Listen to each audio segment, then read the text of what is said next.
So, hi, folks. Got two absolutely fantastic guests here today. A comic legend, Stan Boardman, and also a famous comic in his own right, his son, Paul, a brilliant comedian, hugely in demand, ex-footballer, Plymouth. The man's done a lot. So, You've done your research, Liam. I've done my research. You even scored, didn't you? Didn't you score on your debut for Yes, I Plymouth? did against Bournemouth. Yeah. Back in the day, Tony Pulis was managing Bournemouth. Yeah, and we won 2-1, which was the main thing. Well, Stan, so you've got an autobiography out. Tell us why you decided to do the biography. And Paul, you wrote it, didn't you? Well, Yeah, I did. Yeah, but Stan, yeah, go ahead. well, I'll tell you what happened. I been thinking about doing a book for years, but obviously I'm only a 4B secondary modern dunce, right? So I'm not very good at spelling, but I'm a bit dyslexic as well. So all of a sudden I find out that Paul has been like taking notes and of our life when I was born, from the day I was born, and he started asking me questions. I didn't know we was writing it. I just asked me, I said, why was this and why was that? And I was just having conversations. Next minute, it's in print. So he's printed it, he's wrote it. It took him about 6 months to write it, and Yes. it's out there now. He sent me one this morning. I don't There know if you you, go. and he sent me one. And Andrea, my daughter, has brought some up from London to give to me, for me to publicise it and to give it to my friends and to sign it. Fantastic. What was it like, Stan, going back through your life?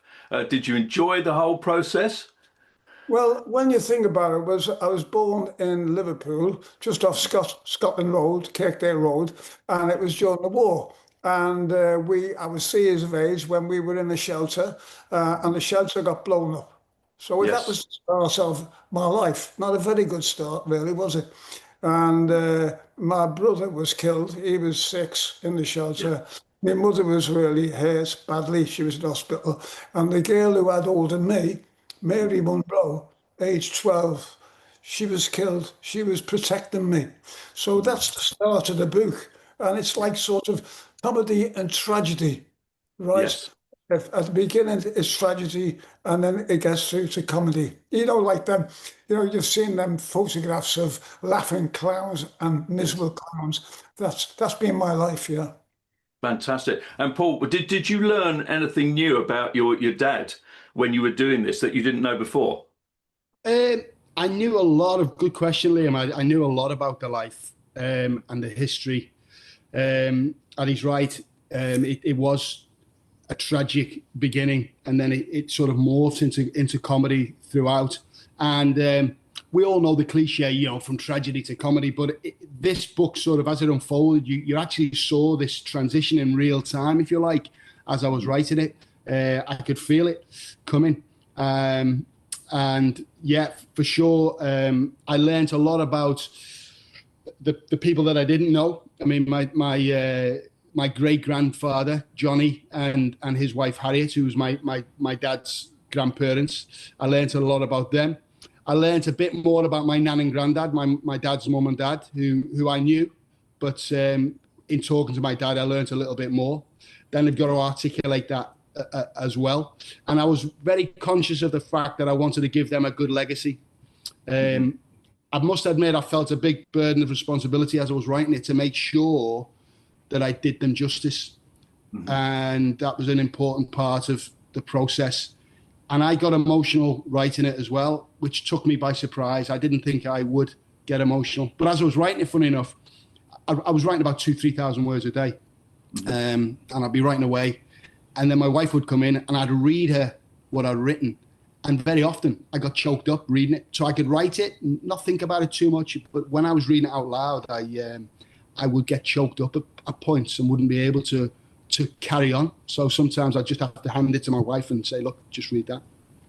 Well, was it emotional for you, Stan, reliving some of those days? Well, obviously, I was only 3.5 to 4, and I only remember the bad times of the shelter and waking up in Scotland Road, Kirkdale Road, on a slab at the side of the road with all the houses burning and all the grit in my teeth. I always remember the grit because I was buried in the shelter. And I must have been pulled out by a warden or a member of the public. And my mind goes back to now, in Ukraine and Russian, and the way the kids are getting bombed and being pulled out of shelters and set on the side of the road until the doctors come. That was me. That's what happened. And then I was taken to Stanley Hospital. They named it after me, but which is only not too far away. And that's where I was in, and my uncle came along to find us, and he found out that my brother, Tommy, who was 6, had been killed.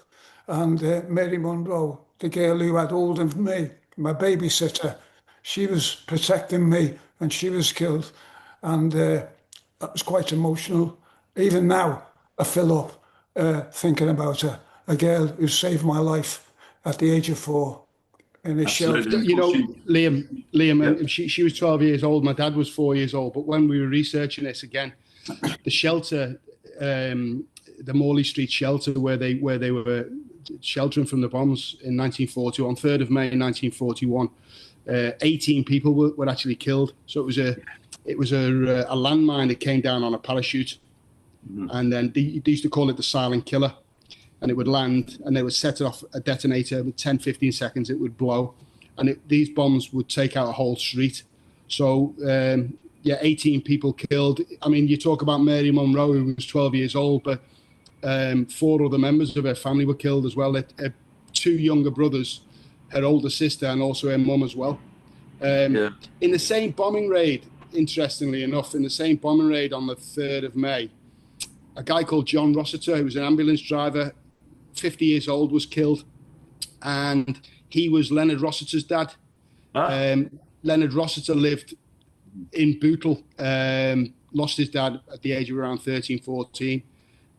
But Leonard Rossiter lost his dad the same bombing raid, the same night that my dad lost his brother. And obviously the tragedy with Mary Monroe and the whole Monroe family being wiped out. But John Rossiter was an ambulance driver and was ferrying people to and from hospitals, the injured, the dead. So a real hero as well. But that just came about through the research. That was an interesting fact. So Stan, from that tragic kind of start, you went into comedy. Were you always a funny man? Well, the thing was, I don't know whether in that area, the few bricks hit me on the head and turned me into what I am now. From there, we got evacuated. We were taken to Wrexham. We were taken to Huyton. We were put up in small rooms for people who looked after the people who had been bombed. And we finished up in a house in Huyton, which was Peacefield Road. And it was, and then my mum had a few more kids. In the end, my mum had 10 kids, 10 of us in this little town, 2 up and 2 down. Right, 2 beds. I didn't know what it was like to sleep on my own until I got married, and well, I throw a few gags in it just to liven up. But you are the funny people, yeah. From then on, I went to Duffcock Grant Road School, which was like it was all men, there were all boys. There was no girls in the class, so. I put down to my education, which was not really good, because when you have 45 to 50 lads in the class, right, them days, by the time they called the register, it was playtime. So we sort of didn't learn much. I think we learned a lot about being streetwise in Liverpool. Liverpool's it's a wonderful place to live, with all these people coming from all different nationalities, and it's a big melting pot. And you know, this is where we get our comedy from. And when you think about how many comedians that there were in Liverpool over them years, Ken Dodd to say a few, John Bishop at the moment, who's a young lad coming up now, and lots of other comedians. And it's a city of comedians. And you can go into a pub in Liverpool and everybody's a comic. Absolutely. Following your dad, because you've got a comic legend as your dad, and then you go and be a comic yourself. I mean, is that... My dad wasn't a comic. No, but I'm talking to your son here, you know. Was that... Sorry, I thought you were talking to me. Sorry, we finished. I want to make a cup of tea. See you later. No, I want you both in here. Paul, what was it like following your comic legend dad? I mean, is that different for you? Yeah. I mean, look, he was talking there about going from the tragedy to the comedy.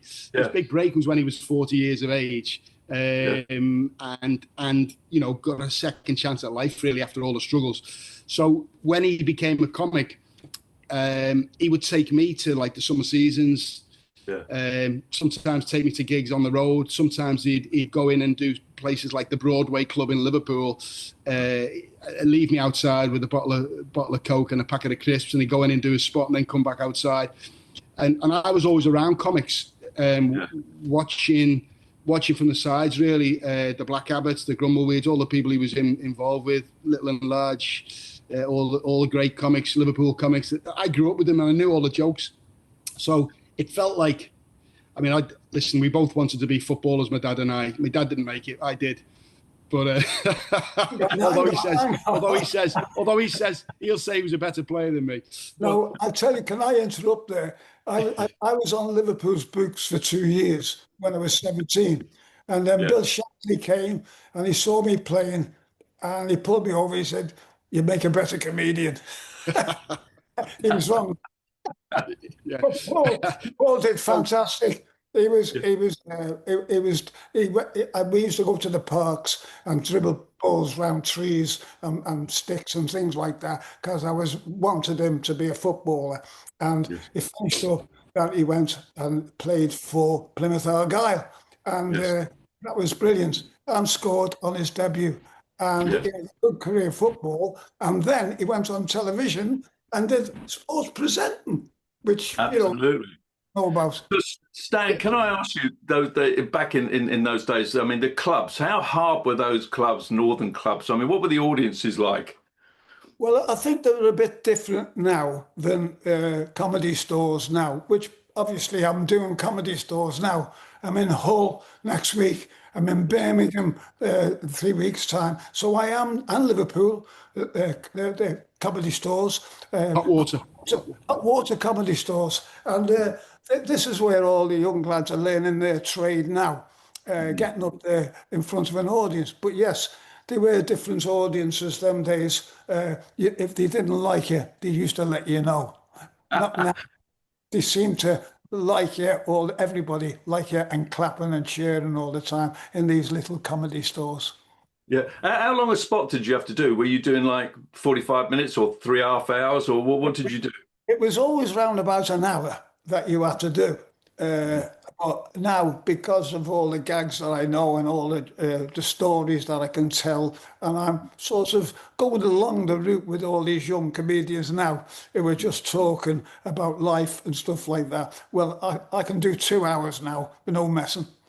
The thing is, Liam, those working men's clubs and social clubs, I caught the end of them, really, but it wasn't the heyday like it was in the 70s. Every community had a load of clubs, you know, the brewery would, you know, wherever people worked in the brewery or the industries, they had the clubs to go along with it. So when the industries went, the clubs went as well, sadly.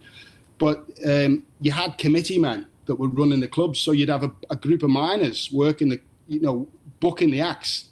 Yeah. It was a really unique time in our sort of entertainment history, because you've got people like a miner who's been working a shift all day. Then he goes into the club that evening and he's got to book the Beatles, Shirley Bassey, Tom Jones, PJ Proby, you know, and pay them a load of money. It was just a unique time, you know, and there's loads of stories about the clubs from all the comics. I'm sure my dad's got a few as well, but a really strange time, but a magical time, I suppose, as well. I caught the end of them, but yeah. Yeah, So I think. what's your big break, Stan? Was it like Opportunity Knocks, or was it the Comedians? What was the big break?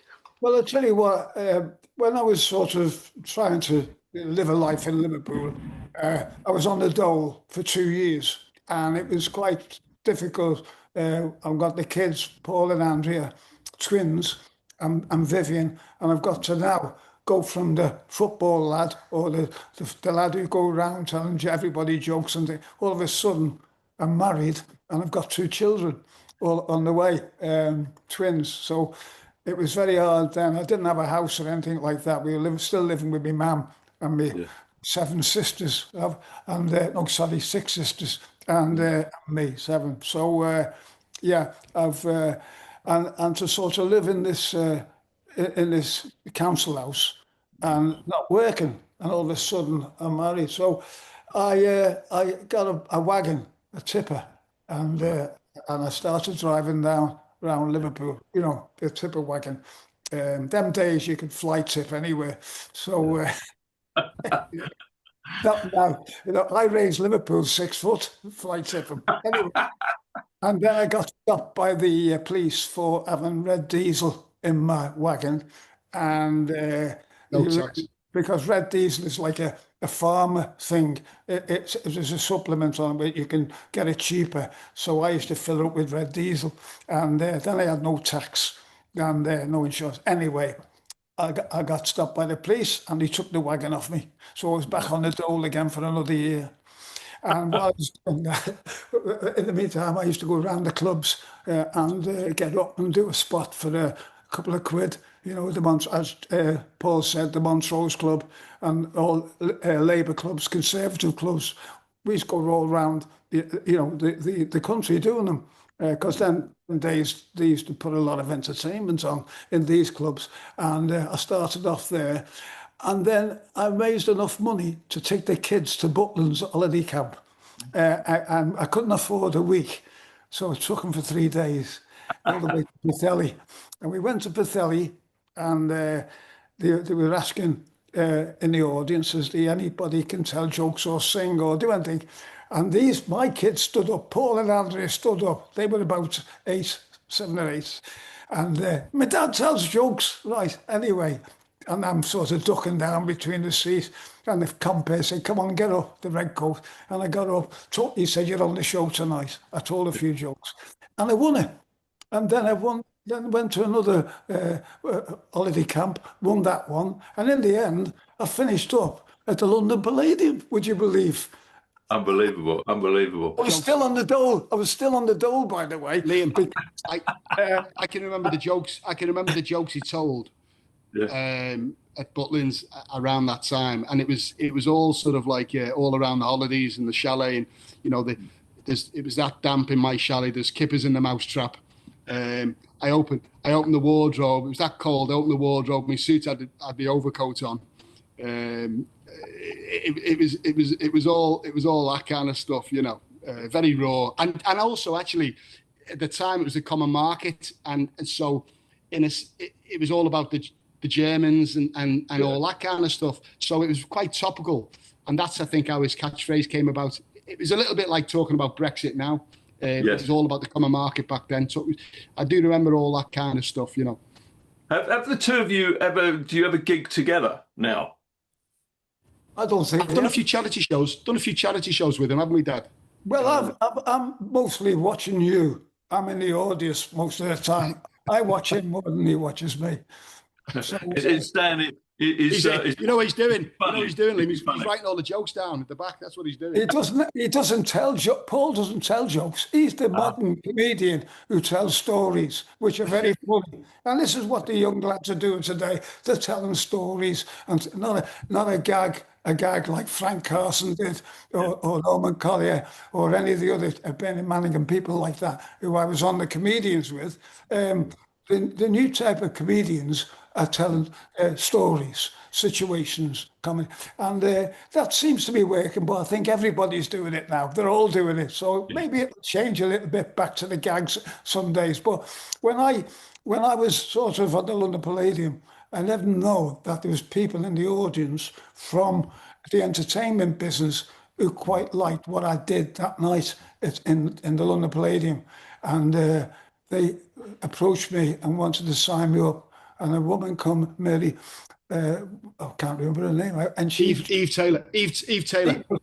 and a lady in the audience, Eve Taylor, who was one of the judges, asked me, would I like to, she'd be like to be my manager. And I said, okay. He said, come down and see me. I went to London, Oxford Street.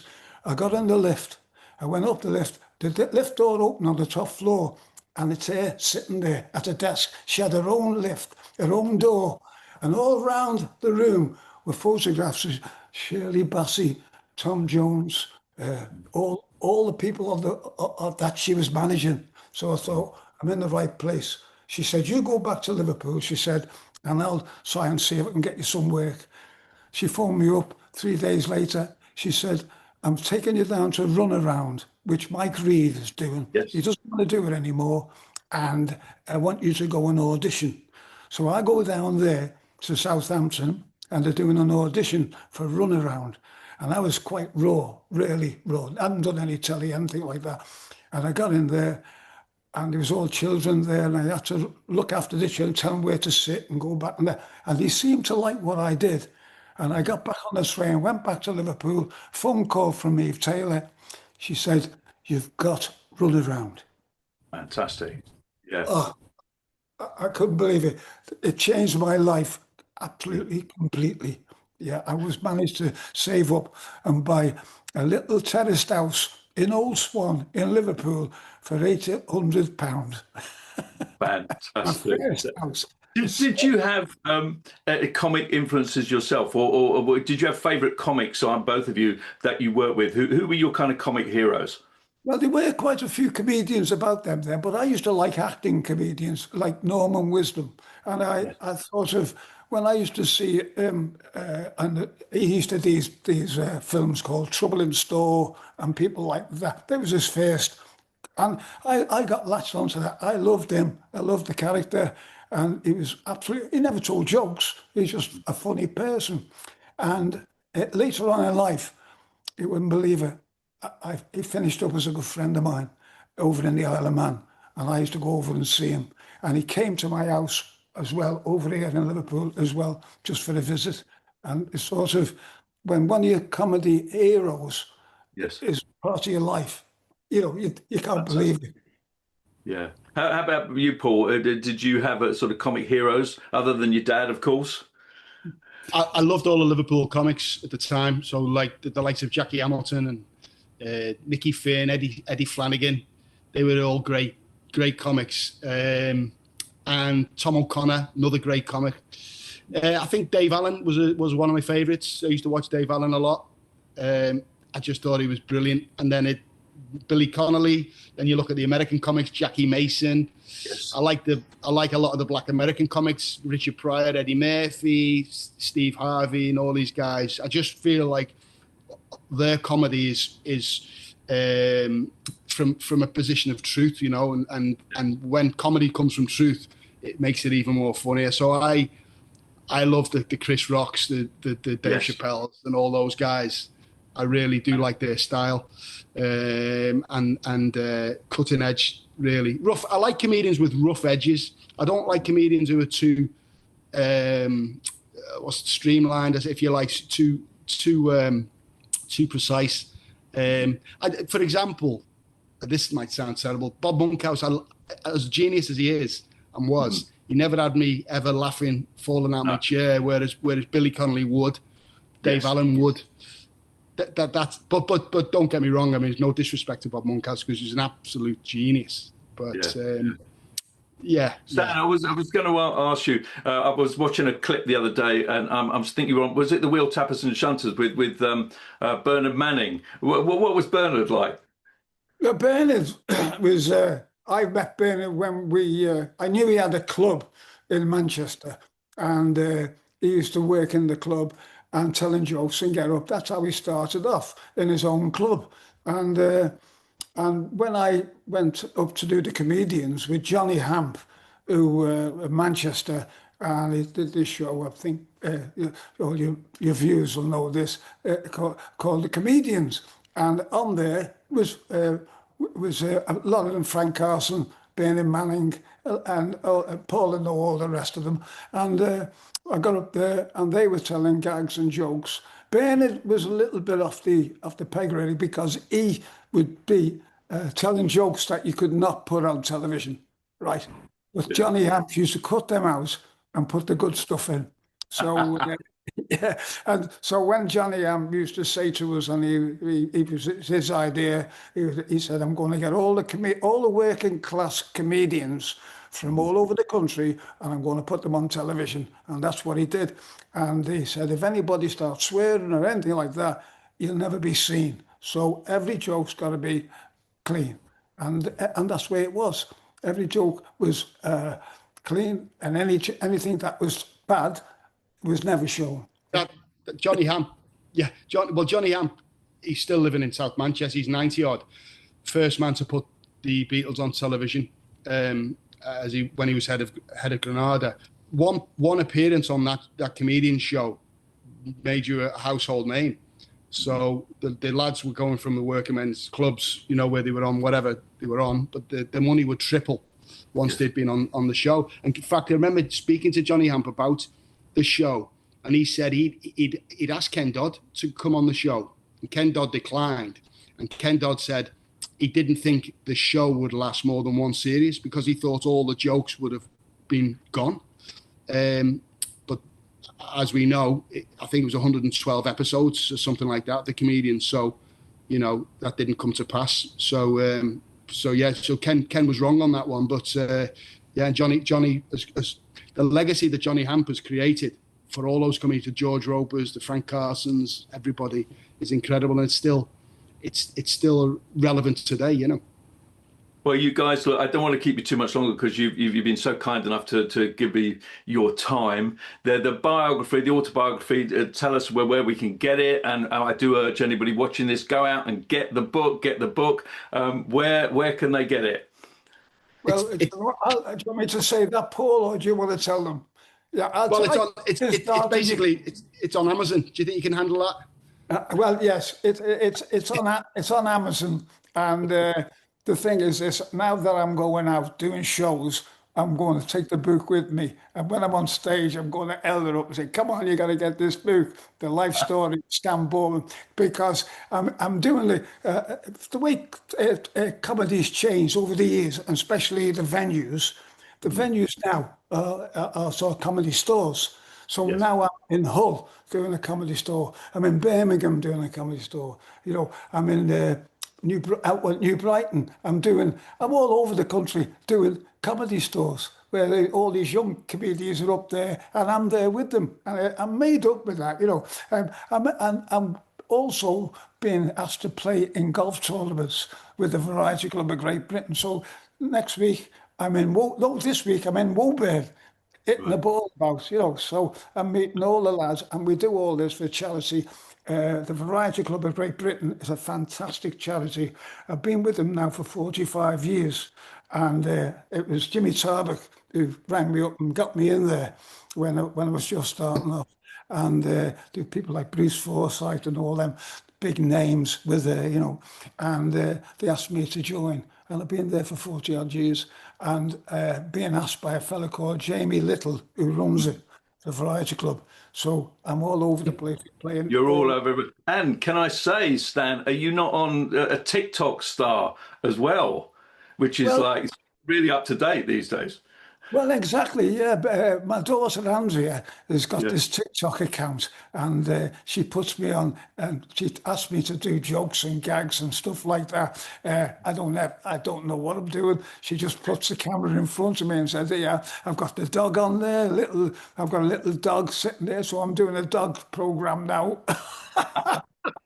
And, it's TikTok, and I didn't know much about TikTok because when I first said TikTok, I put TikTok in, and the bloody clock come up. And Paul, did you do the Comedy Vault as well? Yeah, that's right. Yeah, I interviewed. I think it was around 2012. I interviewed all the comics from back in the day: Norman Collier, Eddie Large, Bernard Manning, everybody, and I've got it all on computer. I didn't know what to do with it. I've got about 30 hours of footage. So I started a Comedy Vault TikTok channel, put little clips on there, little 30 seconds, minute. Freddie Starr, interviewed Freddie Starr in his back garden, who was, he was very animated about his life and comedy. Said he worked with the Beatles in before he became a comedian, and said he shared a room with John Lennon. Said that John Lennon used to write poetry on the walls about the Gestapo, and then Freddie said he didn't write not many things rhyme with Gestapo. Yeah, but did you tell him that Freddie Starr used to live in the next road to me in Old Swan, Liverpool, when he first got married? So I was sort of next to a genius. I mean, I don't know if you watch his shows now on TV. Oh, fantastic. Absolutely brilliant. Freddie, he was before his time. And Paul hasn't told you also, when he did these videos, he went to people's houses, and he went to Freddie Starr, and he also went to Chubby Brown's up in the northeast, and he interviewed Chubby. So he's got all this stuff on tapes and all that, comedians and all that, which nobody's seen yet. And I'm hoping he's going to bring it out because it's quite unique. Absolutely fantastic. Now it's going to run out in a couple of minutes, Stan. So last word to Stan. Any message to your fans out there who've loved you over the years? Well, to come out and see us, I'm in Blackpool, right? I'm at the North Pier, Blackpool. I'm in, I'm in the comedy stores in all the comedy clubs all over the country. Have a look out for it. I'm in Hull, I'm in Birmingham, I'm in London. Let me see it's not where I am, it's where I'm not. I'm in everywhere. So just look out for them, and I'll take my book with me, right? Yeah. Because I'll be showing the book, and you can get them on Amazon. Andrea said to me, say it again. And I go, Amazon. It's not Amazon. She said, it's Amazon. Well, 4B, secondary modern dunce. What more can you expect? Exactly. So am I right in thinking you've got a book coming out? It's out now. The book is out. It's out there, and he doesn't die in the end yet. Well, thank you so much, both of you, Paul and Stan, both comic legends for me. And anybody watching, go out and get the book. You can get it from Amazon now. Two fantastic people. Thank you so much for your time. Also, thanks to Andrea for arranging it. And hopefully we'll see Andrea on here at some point too. Thanks, Liam. Cheers. Thanks very much, Stan. Thanks very much, Paul. Cheers.